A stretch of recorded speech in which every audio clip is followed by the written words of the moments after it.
नरेंद्र मोदी यांनी पंतप्रधानपदी असताना एक गंभीर वक्तव्य केलेलं आहे की काँग्रेसला आता आउटसोर्सच केलेलं आहे अर्बन नक्षलवाद्यांकडे.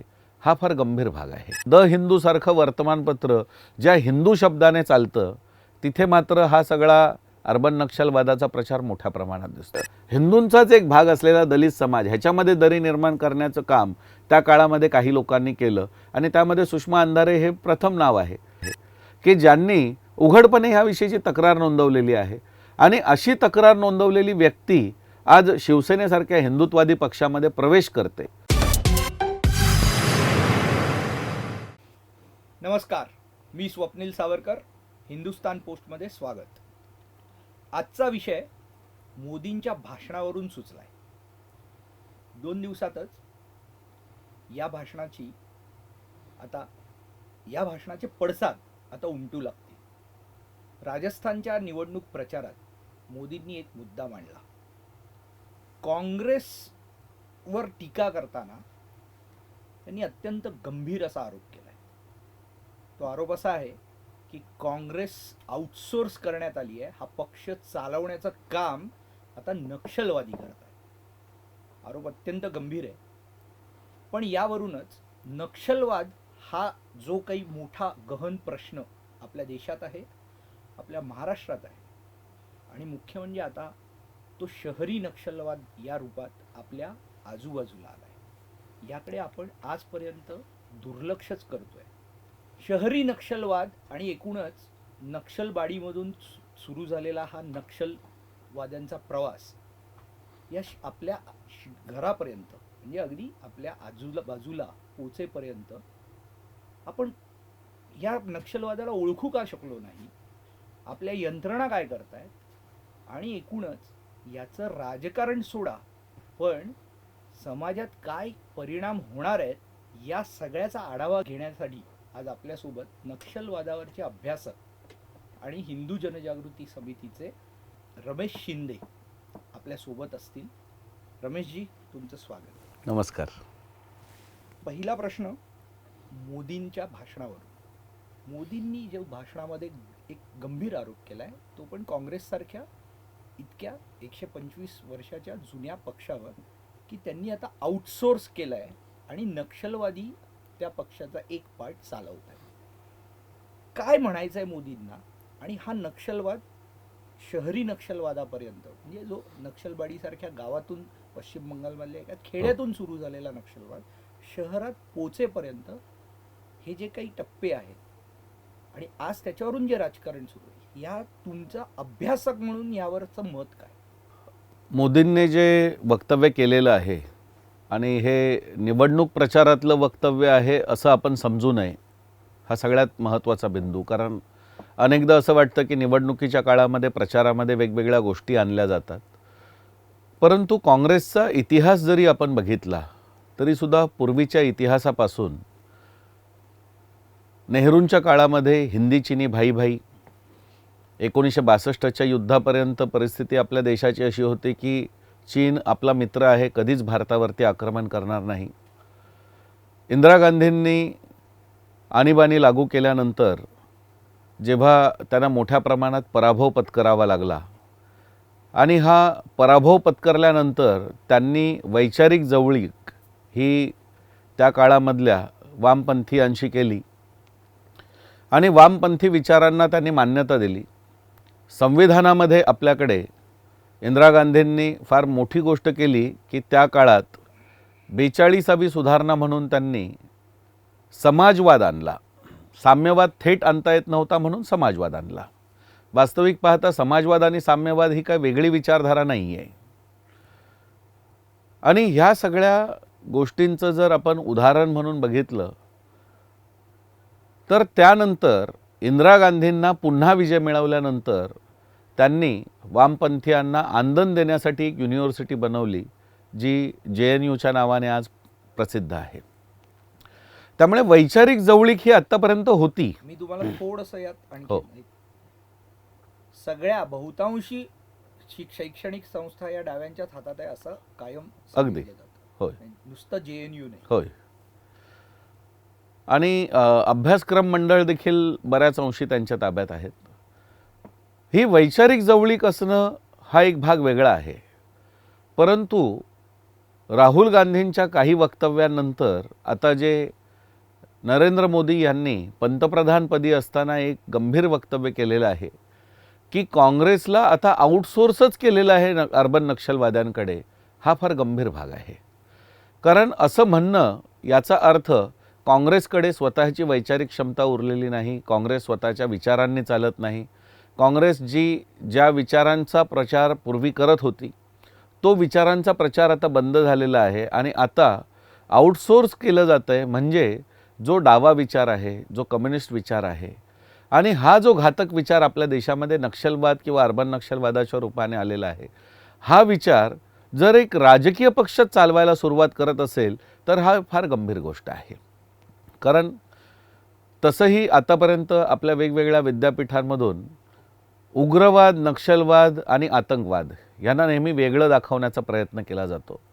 जिहादी आतंकवाद हा गंभीर आहे असं सांगितलं जातं, परंतु जिहादी आतंकवादापेक्षाही गंभीर जो नक्षलवाद आहे, ह्या नक्षलवादाकडे त्याचवेळी ही ज्याला आपण म्हणूया की जनसामान्यांची किंवा वनवासींचा हा लढा, आदिवासींचा लढा, ह्या दृष्टिकोनातून भूमिका मांडली जाते. उग्रवादाच्या संदर्भात देखील अशाच प्रकारे समर्थन केलं जातं. आणि ह्या ठिकाणी जेव्हा आपण जिहादी आतंकवाद आणि ह्या गोष्टी जेव्हा आपण पाहतो तर तिथे नक्षलवाद हे केवळ आतंकवाद नाही आहे, हा केवळ त्या ठिकाणी जंगलामध्ये जाऊन केलेला लढा नाही आहे. हा लढा एका विशिष्ट उद्देशाने केला जातो आहे. ह्या लढाईच्या मागे आयडियॉलॉजीज आहेत, या लढाईच्या मागे अनेक विचारवंत उभे आहेत. आणि मग त्याच्यामध्ये स्टेन स्वामी असोत, वरावरा राव असोत, अरुण परेरा असो किंवा सुधा भारद्वाज असो, तेलतुंबडेंचं उदाहरण आहे. ही एक प्रचंड मोठी गौतम नवलखापासून ते निखिल वागळे, बरखादत्त, राजदीप सरदेसाई, या सगळ्यांची विचारधारा जर आपण बघितली आणि दुर्दैवाने आपल्याला म्हणावं लागतं की द हिंदूसारखं वर्तमानपत्र ज्या हिंदू शब्दाने चालतं तिथे मात्र हा सगळा अर्बन नक्षलवादाचा प्रचार मोठ्या प्रमाणात दिसतो. आणि हा एकीकडे चालू असणारा प्रचार, एकीकडे चालू असणारा एक प्रकारचं हत्याकांडाचं समर्थन नक्षलवादाच्या रूपाने, आणि तिसरीकडे राजकीय पक्षाने त्याला जवळीक करणं आणि त्याला आंदण घेऊन ती आपली वैचारिक भूमिका म्हणून मांडणं ही फार गंभीर गोष्ट. जेव्हा एखादा राजकीय पक्ष सत्तेमध्ये येतो तेव्हा त्या राज्याची सगळी धोरणं ठरवायचं धोरण त्याच्याकडे असतं, गृहविभाग त्याच्याकडे असतो, संबंधित पोलिसांचा विभाग त्यांच्याकडे असतो. आणि आपल्याकडे केंद्र आणि राज्यांच्या दृष्टिकोनातून आपल्याला कल्पना आहे की केंद्रातली सगळीच यंत्रणा ही राज्यामध्ये वापरली जात नाही, राज्याला स्वायत्तता आहे आपल्याकडे. अशा परिस्थितीमध्ये काँग्रेससारख्या पक्षाच्या नेत्यांनी जर ह्या अर्बन नक्षलवादाचं सहाय्य घेतलं असेल, त्याला आउटसोर्स करून त्यांची विचारधारा घेतली असेल तर ही फार गंभीर गोष्ट आहे. कारण नक्षलवाद ह्या देशामध्ये नेमकं काय करतो हे जनतेला माहिती आहे. हजारो जवानांच्या हत्या त्यांनी केलेल्या आहेत, हजारो सामान्य नागरिकांच्या हत्या केलेल्या आहेत. किंबहुना आपण असं म्हणूया की 2009 ते 2019 ह्या 5 वर्षांचा जर आपण कालावधी बघितला तर नक्षलवाद्यांनी केलेल्या हत्या ह्या 2191 आहेत आणि जिहादी आतंकवाद्यांनी त्या काळामध्ये केलेल्या हत्या ह्या 399. म्हणजे साधारणपणे 5 पट प्रमाणामध्ये नक्षलवाद्यांनी हत्या जास्त केलेल्या आहेत. परंतु ह्या नक्षलवादाची जाणीव आपल्याकडे हे पत्रकार करून देत नाहीत. अशाच प्रकारे जर आपण बघितलं तर आपण असं म्हणूया की जवानांच्या ज्या हत्या आहेत त्या जवळपास दुप्पट हत्या ह्या जिहादी आतंकवाद्यांपेक्षा नक्षलवाद्यांनी केलेल्या आहेत. मग एवढ्या प्रचंड प्रमाणात हत्या होत असताना, केल्या जात असताना नक्षलवादाला आपण म्हणायचं की नाही हा स्वातंत्र्य लढा आहे, हा गरिबांचा लढा आहे, हा व्यवस्थेच्या विरुद्ध लढा आहे. परंतु ही व्यवस्था कोणी निर्माण केली? ही व्यवस्था ह्याच देशातल्या लोकांनी निर्माण केलेली आहे, ही व्यवस्था ह्याच देशातल्या लोकांनी स्वीकारलेली आहे. काश्मीरमधून हिंदू बाहेर पडले, त्यांनी हातात बंदुका घेतल्या नाहीत, मग हा न्याय मागण्यासाठी हातात बंदुका घेऊन का प्रसार केला जातोय? आणि ह्याचे समर्थक दुर्दैवाने वागळेसारखे पत्रकार किंवा अन्य जी मंडळी ह्यात बनत आहेत, ही अतिशय दुर्दैवाची गोष्ट आहे. आणि अशा परिस्थितीत राजकीय स्तरावरती जर ह्याचा स्वीकार केला गेला तर आपल्याला असं म्हणावं लागेल की हा अर्बन नक्षलवाद किंवा नक्षलवाद जो आतापर्यंत दंडकारण्य, भामरागड, बस्तर किंवा गडचिरोली इथपर्यंत मर्यादित होता, तर हा नक्षलवाद आपल्या अतिशय जवळ यायला वेळ लागणार नाही. आणि आलेलाच आहे शहरी नक्षलवाद, अगदी. आपण त्याच करता अगदी विषय करतो. हो. शहरी नक्षलवादाची एक गोष्ट कशी आहे की शहरी नक्षलवादाच्या हो. तुम्ही बोलालच, पण तुम्ही मगाशी आता राहुल गांधीचा विषय हो राहुल गांधींनी इंग्लंडमध्ये जाऊन एक भाषण केलं, हो. त्याचा आणि या आता तुम्ही जे सांगताय त्याचा एक संदर्भ जोडला जातोय होय आणि तो तर त्यावर तुम्ही कसं त्याचं विश्लेषण तुम्ही कसं अगदी. राहुल गांधींनी मध्ये इंग्लंडच्या दौऱ्यामध्ये एक भाषण केलं आणि ते भाषण करत असताना त्यांनी सांगितलं की भारत हे राष्ट्र नाही, भारत हा संघराज्य आहे. राज्यांचा संघ आहे, युनियन ऑफ स्टेट्स. परंतु डॉक्टर बाबासाहेब आंबेडकरांनी जी संकल्पना मांडलेली, तर त्यात राज्यांचा संघ म्हटलेलं नाही आहे, संघीय दृष्टिकोनातून राज्य म्हटलेली आहेत. त्यामुळे राज्यांना स्वायत्तता देत असताना राष्ट्राची ही संकल्पना त्यांनी मान्य केलेली होती. बरोबर. आणि त्यांनी मान्य केली होती म्हणूनच त्यांनी फाळणीच्या वेळी सांगितलं होतं की आपण फाळणी तेव्हा स्वीकारू की ज्यावेळी ह्या देशातला सगळा मुसलमान पाकिस्तानमध्ये जायला पाहिजे आणि त्या देशामध्ये जो हिंदू आहे तो हिंदू समाज पूर्णपणे भारतात आला पाहिजे. आता ही जी संकल्पना आहे, राहुल गांधी जे म्हणत आहेत, आणि त्यांची सगळ्यांचीच एक मनोभूमिका अशी बनलेली आहे की ब्रिटिशांनी भारताची निर्मिती केली, राष्ट्र ही संकल्पना भारतामध्ये ब्रिटिशांनी आणली. मला असं वाटतं की एवढ्या मोठ्या नेत्याने एवढ्या मूर्खपणाच्या गोष्टी कराव्यात ह्याच्यापेक्षा काही मोठं दुर्दैव नाही. कारण आपण ऋग्वेदातले जर आपण बघितलं, यस्मिन राष्ट्रे राजान्य मान्यतः, ह्या जर प्रकारचे जर आपण श्लोक बघितले, यजुर्वेदामध्ये राष्ट्राचा उल्लेख आहे, तत् राष्ट्रम म्हटलेलं आहे, आणि राष्ट्राची प्रार्थना देखील आपल्या यजुर्वेदामध्ये आहे, अथर्ववेदामध्ये राष्ट्राचा उल्लेख आहे. त्यामुळे आपण जे म्हणजे वैदिक काळापासून जर आपला इतिहास बघितला तर त्या काळामध्ये राष्ट्र ही संकल्पना आपण मानलेलीच आहे. रामराज्याच्या दृष्टिकोनातून देखील राष्ट्र ही संकल्पना मांडली आहे. आर्य चाणक्यांनी देखील राष्ट्रच निर्माण करायचं आहे, जे आपण म्हणूया की छत्रपती शिवाजी महाराजांनी हिंदवी स्वराज्य हे त्याचं वेगळं स्वरूप असं मांडलं. परंतु छत्रपती शिवाजी महाराजांनी देखील हिंदवी स्वराज्य बनवलं त्यावेळी त्यांनी सगळ्यात महत्त्वाची गोष्ट आपली कालगणना स्वतंत्र चालू केली, शब्दव्यवहार कोश निर्माण केला, भाषेचे वेगवेगळे त्यांनी अष्टप्रधान मंत्रिमंडळ निर्माण केलं. आणि ह्या सगळ्या गोष्टी जर बघितल्या तर राहुल गांधींनी आज सांगणं पोरकटपणे की भारताला राष्ट्र ही संकल्पना कोणी दिली तर ब्रिटिशांनी दिली, म्हणजे ह्यांच्या बौद्धिक क्षमतेचं आपल्याला हे लक्षात येतं. त्यावेळी तो हे दुसरंसुद्धा म्हणतो की चीन हे राष्ट्र आहे. कारण का, तर चीनमध्ये येलो रिव्हर संपूर्ण राष्ट्राला व्यापते, म्हणजे आमच्याकडे गंगा नदी आहे ह्याचं त्यांना विसरच पडलेला आहे. आणि गंगा नदी फक्त भारताला नाही बांगलादेशाला सुद्धा व्यापते. त्यामुळे ह्या दृष्टिकोनातून जर लक्षात घेतलं तर हे अतिशय मूर्खपणाचं वक्तव्य आहे. आणि हे वक्तव्य करत असताना जी संकल्पना JNUमध्ये आहे, भारत तेरे तुकडे होंगे, ही संकल्पना की USSRमध्ये पूर्वीचा जो रशिया होता, जो कम्युनिस्ट बेस रशिया होता, ह्या रशियामध्ये 16 राज्य होती आणि ह्या 16 राज्यांचा त्यातली बहुतांश राज्य ही मुसलमान होती. आणि त्या काळामध्ये द्वितीय महायुद्ध किंवा प्रथम महायुद्धाच्या काळामध्ये रशियाची सेना जी ज्या भागामध्ये गेली, अगदी अफगाणिस्तानपर्यंत आली होती, आणि ह्या सगळ्या भागांमधल्या वेगवेगळ्या भूभागांवरती त्यांनी ताबा मिळवला. आणि त्या ठिकाणी जी मूलभूत रचना होती, मग किर्गिजिस्तान असेल, तुर्कमेनिस्तान असेल, कझाकिस्तान असेल, ह्यांची संस्कृती आणि रशियाची संस्कृती एक नव्हतीच. म्हणून त्यांनी गोर्बाचेवच्या काळामध्ये आम्हाला स्वतंत्र राष्ट्र हवी आहेत अशी, किंवा स्वतंत्र देश हवेत अशी संकल्पना मांडली आणि त्यांना स्वातंत्र्य त्या काळामध्ये मिळालं. राहुल गांधींच्या ह्या वक्तव्याचा संबंध जर आपण घेतला तर तो अतिशय गंभीर आहे. गंभीर ह्या दृष्टीने आहे की उद्या पंजाब जर आज खलिस्तान मागतो आहे, तर हा जर राष्ट्र नाही आणि ही केवळ संघराज्यांची कल्पना आहे असं जर म्हटलं तर उद्या तामिळनाडू वेगळं राज्य मागू शकतो, वेगळा देश मागू शकतो, केरळ वेगळं राष्ट्र मागू शकतं, पंजाबमध्ये चालूच आहे. द्रविड तर सनातन धर्म मानतच अगदी. नाहीत. आणि हे द्रविडिस्तान निर्माण करणं किंवा ह्या ज्या सगळ्या संकल्पना आहेत की भारताचे शेकडो तुकडे करण्याची जी संकल्पना आहे, आणि ही जी संकल्पना जिनांनी त्या काळामध्ये मांडली होती, तर ही संकल्पना एकीकडे राहुल गांधी ह्या माध्यमातून मांडतायत. आणि ह्यातून हा जो गंभीर भाग आहे की राष्ट्र म्हणून आपलं अस्तित्व आहे, पूर्वीपासूनचं आहे. अगदी एक लहानसं उदाहरण घेतलं की आपल्याकडे मकर संक्रांत आहे. ही मकर संक्रांत काश्मीरमध्ये संक्रांत म्हणून होते, पंजाबमध्ये त्याला म्हणजे वेगवेगळ्या प्रकारची जी नावं आहेत, आसाममध्ये बिहू म्हटलेलं आहे किंवा म्हणजे संक्रमण काळ म्हटलेलं आहे.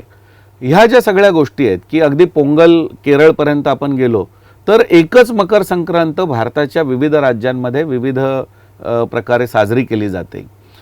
हा सांस्कृतिकदृष्ट्या ऐक्य असल्याशिवाय कसं शक्य आहे हे? आणि म्हणून जरी नावं वेगळी असली, भाषा वेगळी असली, तरी सुद्धा आमचं राष्ट्र एक आहे ही मुळात संकल्पना होती आणि ह्याच राष्ट्राच्या निर्मितीसाठी बाकी सगळ्या गोष्टी होत्या. आणि राहुल गांधी ही मूळ संकल्पनाच तोडायला निघालेले आहेत. आणि हाच भाग जो आहे की जो नरेंद्र मोदींना म्हणायचा आहे की हा अर्बन नक्षलवादाचा जो विचार आहे तो ह्या ठिकाणी दिसतो. बेसिकली कम्युनिस्टांचं कौतुक अगदी. राहुल गांधींकडून जे झालं आणि हो.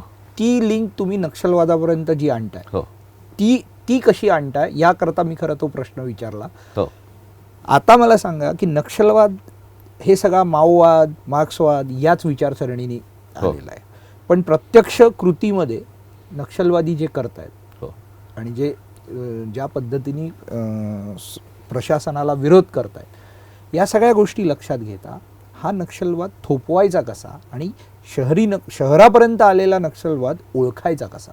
हो,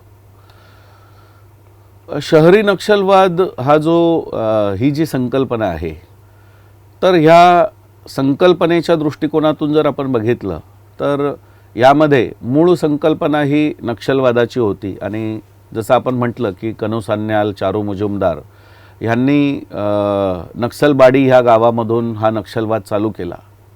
त्यानंतर 12 वर्षांनंतर 1980च्या दशकामध्ये शहरी नक्षलवादाला प्रारंभ झाला.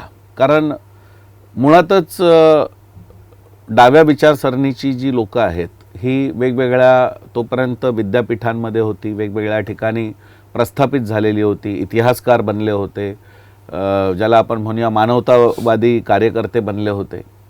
आणि अशा सगळ्या परिस्थितीमध्ये नक्षलवादाची भीषणता, नक्षलवादाची जी अमानुषता आहे ही जर तुम्हाला लपवायची असेल आणि जर त्याला काहीतरी तात्विक मुलामा द्यायचा असेल तर तो दिला पाहिजे. आणि म्हणून ह्या शहरी नक्षलवादाला त्यांनी प्रारंभ केला. आणि हे शहरी नक्षलवादी वेगवेगळ्या ठिकाणी वेगवेगळ्या युनिव्हर्सिटीजमध्ये जाऊन वेगवेगळ्या पद्धतीचा प्रचार करायला लागले. यामध्ये काही ज्या महत्त्वाच्या गोष्टी होत्या की वेगवेगळ्या विद्यापीठांमधून त्यांनी विद्यार्थ्यांच्या मनाचा ह्या माध्यमातून त्यामध्ये ज्याला आपण म्हणूया ब्रेन वॉशिंग करणं हा एक महत्त्वाचा भाग होता.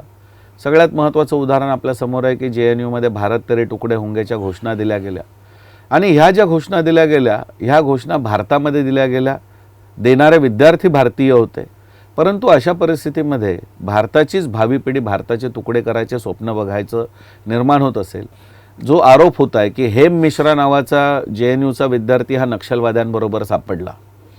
आज कबीर कला मंच नावाची संघटना मुंबई पुण्यामध्ये काम करते आणि मुंबईमधल्या टाटा इन्स्टिट्यूट ऑफ सोशल सायन्सचे काही विद्यार्थी एकत्र येऊन पुण्यामध्ये कबीर कला मंच चालू करतात. कबीर कला मंचमध्ये संत कबीरांचं नाव घेतलं जातं, डफली वाजवून गाणी म्हटली जातात, भजनं म्हटली जातात. परंतु ह्या भजनांच्या मागे हळूहळू विद्रोही गीतं येतात आणि मग देशद्रोही विचार येतो. आणि हा जो देशद्रोही विचार येतो की ज्याचा परिणाम की आज पुण्यासारख्या शहरामधून 2 विद्यार्थी गडचिरोलीमध्ये खांद्यावरती बंदुका घेऊन फिरतायत, हा जर विचार बघितला तर हा नक्षलवाद आपल्या अतिशय जवळ आलेला आहे. आणि ह्या अर्बन नक्षलवादाचं स्वरूप जे आहे ते आज सामान्यांपर्यंत पोचलेलं नाही आहे. म्हणजे तुम्ही असं म्हणताय की जसं ISIS आणि या सगळ्या जिहादी ह्यांना रिक्रुटमेंट जशा तसं नक्षलवाद या सगळ्या संस्थांच्या माध्यमातून अगदी कारण ह्या विषयावरती महाराष्ट्रामध्ये RR पाटील गृहमंत्री असताना राष्ट्रवादी काँग्रेस आणि काँग्रेसची सत्ता असताना एक रिपोर्ट प्रकाशित झाला होता ज्यामध्ये महाराष्ट्रामध्ये 50 संघटना नक्षलवाद्यांचं समर्थन करायचं काम करतात किंवा नक्षलवाद्यांचं पोषण करायचं काम करतात अशा प्रकारची भूमिका होती. आणि ह्या अहवालामध्ये त्यांनी 50 संघटनांची नावं दिलेली आहेत. त्यामुळे ह्या दृष्टीने जर बघितलं की त्या काळामध्ये हे उघड झालेलंच होतं की हा नक्षलवाद अतिशय महाराष्ट्रातल्या वेगवेगळ्या भागांमध्ये आहे. आम्ही हल्लीच भीमाशंकरला गेलो होतो. भीमाशंकरला गेलो असताना त्या ठिकाणी आमची काही हिंदुत्वादी कार्यकर्त्यांची बैठक होती तिथे काही हिंदुत्वादी संघटनांच्या प्रमुखांनी सांगितलं की स्थानिक जे पोलीस अधिकारी आहेत त्यांचं असं म्हणणं आहे की जो गडचिरोलीमधला नक्षलवाद आहे त्याचा प्रचार सध्या भीमाशंकरच्या जंगलांमध्ये चालू आहे आणि येत्या 5 वर्षामध्ये तुम्हाला भीमाशंकरला यायचं असेल तर नक्षलवाद्यांची परवानगी घेऊन यावं लागेल. म्हणजे आपल्या एका तीर्थक्षेत्राच्या जवळ जर हा नक्षलवादाचा प्रचार चालू असेल किंवा मी सांगली विटा ह्या भागामध्ये गेलो असताना त्या ठिकाणी स्थानिकांनी मला आश्चर्यजनक अशी माहिती दिली की आमच्या गावातून 7 जण हे कबीर कला मंचमध्ये सहभागी झाले आणि आज ते नक्षलवादी बनण्यासाठी गावामधून बाहेर गेलेले आहेत किंवा ज्याला आपण म्हणूया त्यांचा आत्ता ठाव ठिकाणा नाही आहे. तर ह्या जर सगळ्या गोष्टी बघितल्या, कबीर कला मंचचे सगळे सदस्य हे सगळे मान्यवर आहेत किंवा उच्च शिक्षित आहेत आणि ह्या सगळ्या उच्च शिक्षित लोकांनी जर हा संपूर्ण ह्याचा पाठिंबा दिला असेल किंवा ज्याला आपण म्हणूया की त्याचं बॅकबोन म्हणून जर ते काम करत असेल, अंजेला सोनटक्के, मिलिंद तेलतुंबडे हा भारतातला सगळ्यात खतरनाक नक्षलवादी म्हणून घोषित आहे आणि त्याचं हल्लीच एन्काउंटर झाला ज्याच्यामध्ये 26 नक्षलवाद्यांबरोबर मिलिंद तेलतुंबडेला देखील एन्काउंटरमध्ये महाराष्ट्र पोलिसांनी संपवलं. परंतु ह्या प्रकारची जर विचारधारा जर आपण बघितली तर ही विचारधारा आपण लक्षात घेऊ शकतो की मिलिंद तेलतुंबडे वगैरे, कारण त्याचा सख्खा भाऊ आनंद तेलतुंबडे हा कोरेगाव भीमाच्या दंगलीमध्ये आरोपी आहे. तो गोवा IITचा प्रोफेसर आहे. म्हणजे इंडियन इन्स्टिट्यूट ऑफ टेक्नॉलॉजी सारख्या ठिकाणी जर अशा विचारांची लोक असतील तर नेमकं काय होईल. सुधा भारद्वाज जिला ह्या प्रकरणामध्ये पंतप्रधानांची हत्या करण्याच्या प्रकरणामध्ये आरोपी बनवलं गेलं. सुधा भारद्वाज ही कानपूर IITची विद्यार्थिनी आणि संपूर्ण देशातल्या सगळ्या IITमधून प्रथम आलेली विद्यार्थिनी आहे ती. परंतु अशी विद्यार्थिनी जर ह्या प्रकारची विचारधारा जर पसरवण्याचं काम करत असेल तर नेमकं काय होईल. आणि ह्याच दृष्टिकोनातून मग ते पत्रकार असोत, संपादक असोत की आणखी कोणी असोत, परंतु ह्या सगळ्यांचा चेहरा वेगळा आहे. कोणाचा मानवतावादी आहे, कोणाचा पर्यावरणवादी आहे, कोणाचा पत्रकारितेमध्ये आहे, परंतु उद्देश मात्र सगळ्यांचा एक आहे आणि तो अर्थ नक्षलवाद्यांना पाठिंबा. आणि ही जर गोष्ट काँग्रेस आणि राष्ट्रवादी काँग्रेस सरकारच्या काळामध्ये जर अहवाल बनला असेल तर आपण ही गोष्ट गांभीर्याने घेतली पाहिजे. थोडासा इकडे अत्यंत महत्त्वाचा प्रश्न असा तयार होतो, जर हा अहवाल काँग्रेस राष्ट्रवादीच्या काळात बनला होता तर पुढच्या काळात जे हिंदुत्ववादी सरकार आलं, आज 9 वर्ष झाली, मग 9 वर्षात जर काही न होता भीमाशंकर सारख्या जंगलामध्ये अजूनही या गोष्टी घडत असतील आणि येत्या पुढच्या 5 वर्षात 5-10 वर्षात जर भीमाशंकरचा ट्रेक करायचा असेल, मंदिराचं दर्शन घ्यायचं असेल आणि ते जर नक्षलवाद्यांच्या परवानगीशिवाय होणार नसेल तर मग हे आपल्या या सरकारचंही अपयश आहे. अगदी आपण ह्या दृष्टीने म्हटलं तर निश्चितपणे ही गोष्ट स्वीकारली पाहिजे. कारण जो अहवाल प्रकाशित झाला आणि ज्या अहवालामध्ये अंधश्रद्धा निर्मूलन समितीसारख्या समितीचं नाव होतं आणि ही समिती महाराष्ट्र शासनाच्या वतीने वैज्ञानिक जाणीवांचा प्रचार करणारी समिती आहे, शाळा कॉलेजेसमध्ये जाते आहे. म्हणजे ज्या समितीवरती मुळात आरोप आहे की ही समिती नक्षलवाद्यांशी जोडलेली आहे. त्यांचा नरेश बनसोड नावाचा कार्यकर्ता जो गोंदिया जिल्ह्याचा प्रमुख होता हा नक्षलवाद्यांबरोबर कारवाईमध्ये सापडलेला आहे.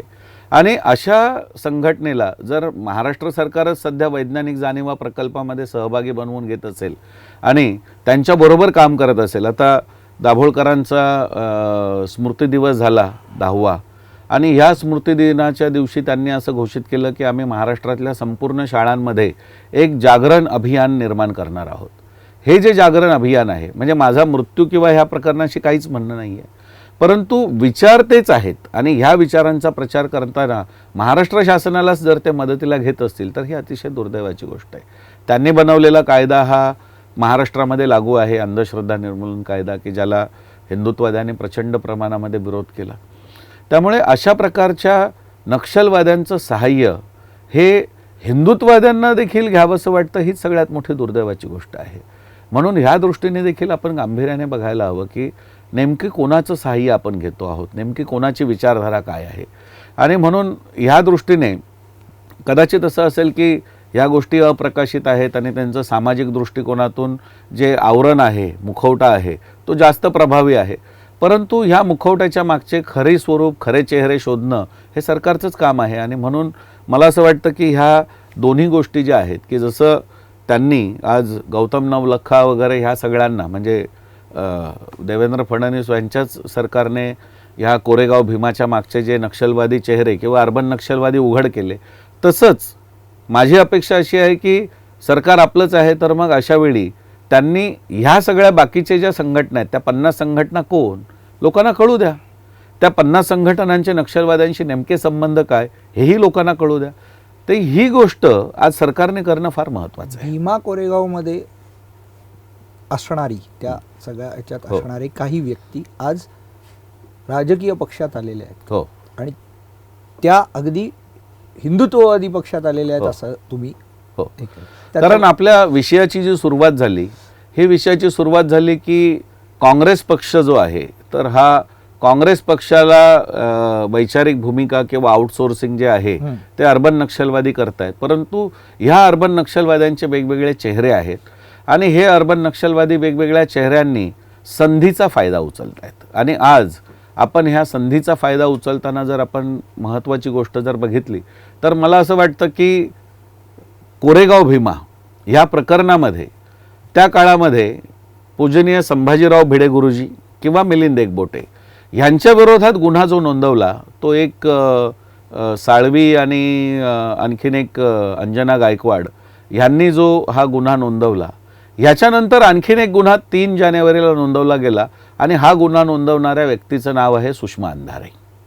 सुषमा अंधारेंनी देखील त्या काळामध्ये सांगितलं की हिंदुत्ववाद्यांनीच ही दंगल भडकवलेली आहे आणि ह्या मागे म्हणजे संभाजीराव भिडे गुरुजी किंवा मिलिंद एकबोटे ह्यांचं नाव आहे. प्रत्यक्षात याविषयीचं जे न्यायालयीन कमिशन जे नेमलं गेलं आणि ह्या न्यायालयीन कमिशनच्या पुढे स्पष्ट झालं की त्या दिवशी संभाजीराव भिडे गुरुजी हे पुण्यात नव्हतेच, ते राष्ट्रवादी काँग्रेसचे नेते जयंत पाटील यांच्या त्यांना मातृशोक झाला त्याबद्दल देवेंद्र तिथे होते. फडणवीसांनी हे विधिमंडळातच ही माहिती दिली, अगदी क्लीन चिट दिलेली आहे. हो, तर ही जी माहिती आहे, परंतु ही माहिती असताना देखील अशा प्रकारचं खोटी तक्रार करून हिंदुत्ववाद्यांना आतंकवादी आहे असं दाखवणं आणि हिंदुत्ववादी आणि हिंदूंचाच एक भाग असलेला दलित समाज ह्याच्यामध्ये दरी निर्माण करण्याचं काम त्या काळामध्ये काही लोकांनी केलं आणि त्यामध्ये सुषमा अंधारे हे प्रथम नाव आहे की ज्यांनी उघडपणे ह्याविषयीची तक्रार नोंदवलेली आहे. आणि अशी तक्रार नोंदवलेली व्यक्ती आज शिवसेनेसारख्या हिंदुत्ववादी पक्षामध्ये प्रवेश करते. हाच मुळात मला असं वाटतं की हा अर्बन नक्षलवादाचा प्रभाव आहे की अर्बन नक्षलवादाने घेतलेली संधी आहे. पण मग ह्याचं खरंच मग तुम्ही उद्धव ठाकरेंना ही माहिती पोहोचवली नाहीत की त्यांना या गोष्टी माहीत नव्हत्या? मला असं वाटतं की राजकीय पक्षातले नेते जास्त सुज्ञ असतात आणि राजकीय पक्षातल्या नेत्यांना तुमचा आणि शिवसेनेचा जिव्हाळा होताच ना, आहेच निश्चितपणे. आणि मला असं वाटतं की ह्या दृष्टिकोनातून ही जी गोष्ट आता उघड झालेली आहे तर ह्या दृष्टिकोनातून आम्ही निश्चितपणे कळवूच की हा जो भाग आहे, परंतु आज राजकीयदृष्ट्या जर बघितलं तर वैचारिक भेदच राहिलेला नाही आहे. कारण हिंदुत्ववाद्यांबरोबर सेक्युलरवादी आहे, सेक्युलरवाद्यांबरोबर वामपंथी आहेत आणि अशा सगळ्या गोष्टी जेव्हा निर्माण होत आहेत तेव्हा महत्त्वाची गोष्ट आहे की वैचारिक विचारधारा म्हणून जर आपण बघायला गेलं तर त्या विचारधारेचा हा लढा आहे. आणि ह्या विचारधारांमध्ये जर आपल्या विचारधारेमध्ये जर विरोधी विचारधारेचा व्यक्ती येऊन काम करायला जर प्रारंभ करत असेल तर तो आपल्या हिंदुत्ववादी विचारधारेचा उपयोग स्वतःच्या स्वार्थासाठी करून घेणार आहे आणि भविष्यामध्ये अशी व्यक्ती ही हिंदुत्ववादी विचारांना फार घातक असणार आहे. त्यामुळे असा विचार जो आहे की आज जाहीरपणे सुषमा अंधारे सगळ्या व्यासपीठांवरून हिंदुत्वाची भूमिका मांडतायत, शिवसेनेची भूमिका मांडतायत आणि ज्या व्यक्तीला ही पार्श्वभूमी आहे अशा व्यक्तीने ही भूमिका मांडणं असा खराच अधिकार त्यांच्याकडे आहे का, ही नैतिकता म्हणून त्यांनी बघायला हवं. आणि म्हणून मला असं वाटतं की ह्या दृष्टिकोनातून राजकीय पक्षांनी देखील आत्मपरीक्षण केलं पाहिजे की पक्षामध्ये भेद होत असतात, पक्षांचे अनेक तुकडे होत असतात, पक्ष एकत्र येतात, पक्ष पुन्हा जुळून, परंतु एकदा आपण विचार गमावला की मग पुन्हा आपण विचारांच्या आधारे एकत्र येऊ शकत नाही. थोडक्यात तुम्ही असं म्हणू शकता का की सध्या राजकीय परिस्थितीत अराजक निर्माण करणं हा जो काही एक उद्देश दिसतोय, नक्षलवादालाही तेच हवंय ना? अगदी. मग ही सर्व शहरी नक्षलवाद असो नाही तर काही जी चाललेली राजकारणाची विस्कळीत अवस्था जी निर्माण झाली ह्याला पण नक्षलवादी विचारसरणी आणि ह्याचा काही खारीचा वाटा निश्चितच. तरी नक्कीच असेल. निश्चितच. कारण नक्षलवाद हा अराजकाच्याच पद्धतीने फोफावू शकतो आणि म्हणून त्यासाठी वेगवेगळ्या प्रकारचे भेद जे असतात की काल परवापर्यंत सुषमा अंधारे जो हिंदू धर्मामधला भेद, वर्णवर्चस्व किंवा ह्या सगळ्या गोष्टी मांडत होत्या की ज्या गोष्टी हिंदुत्ववादी म्हणून सगळे आरोप करतात आई हिंदुत्ववाद्यांवरती बसली अशा ह्याच्यात. शब्दात हो. भाषणं आणि आहेत. आणि अशा परिस्थितीमध्ये आज त्या विचारांना तिलांजली दिली आहे की त्या विचारांचा वापर करून अराजक हिंदुत्ववाद्यांमध्ये देखील निर्माण करायचं षडयंत्र आहे, ह्याचा निश्चितपणे विचार करायला हवा. आणि माझ्यासारख्या सामान्य कार्यकर्त्यांपेक्षा आज राजकीय पक्षांचे नेते फार मोठे आहेत, त्यांनी ह्याचा विचार करायला हवा की आपण आपल्या पक्षामध्ये जे घेतो आहोत तर ते केवळ संधी म्हणून त्या काळाचा किंवा त्या ह्याचा लाभ म्हणून आपल्याकडे येत आहेत की ते काही विशिष्ट उद्देश ठेवून आपल्याकडे येत आहेत. कारण अशाच काळामध्ये वेगवेगळ्या प्रकारच्या विचारधारा येत असतात. देशाच्या सीमासुद्धा आपण बघतो की देशाच्या सीमांमध्ये सुद्धा अशाच ज्यावेळी अराजक माजलेलं असतं त्याचवेळी देशविरोधी किंवा राष्ट्रविघातक शक्ती येत असतात. त्यामुळे जसं राष्ट्राची सीमा सुरक्षित असणं गरजेचं आहे तसं पक्षांच्या सीमा पण सुरक्षित असायला हव्यात आणि त्या दृष्टीने ही जागरूकता निश्चित असायला हवी. खूप खूप धन्यवाद रमेशजी. विषय इतका मोठा आहे की तो इतक्या छोट्या कालावधीत संपणारा नाही. हो. आपण हा विषयाला यापुढेही अनेकदा चर्चेला आणूच. पण थोडक्यात सांगायचं तर सर्व राजकीय पक्षांनी सुद्धा आपल्या प्रत्येकाची जी काही विचारसरणी आहे आपापल्या विचारांना प्राधान्य द्यावं. आपल्या विचारसरणीमध्ये किंवा आपल्या खांद्यावर बंदूक ठेवून अराजकतेकडे नेणारा हा नक्षलवाद तर नाही ना, किंवा यामागची दुसरी कुठली शक्ती तर नाही ना, ही ओळखण्याची सर्व नेत्यांवर, विशेषतः पक्षप्रमुखांवर ही आत्ता कसोटीची वेळ आहे. आणि ज्याने त्याने आपल्याला आरशात बघून चुकलेले निर्णय असतील ते जरी बदलले तरी आपण बऱ्याच मोठ्या संकटाला आत्ताच थोपवू शकू, हे लक्षात घ्यायला हवं. धन्यवाद. आपल्या व्हिडिओ आवडला असेल आपल्याला तर लाईक करा, कमेंट करा आणि सबस्क्राईब करायला विसरू नका. धन्यवाद. नमस्कार.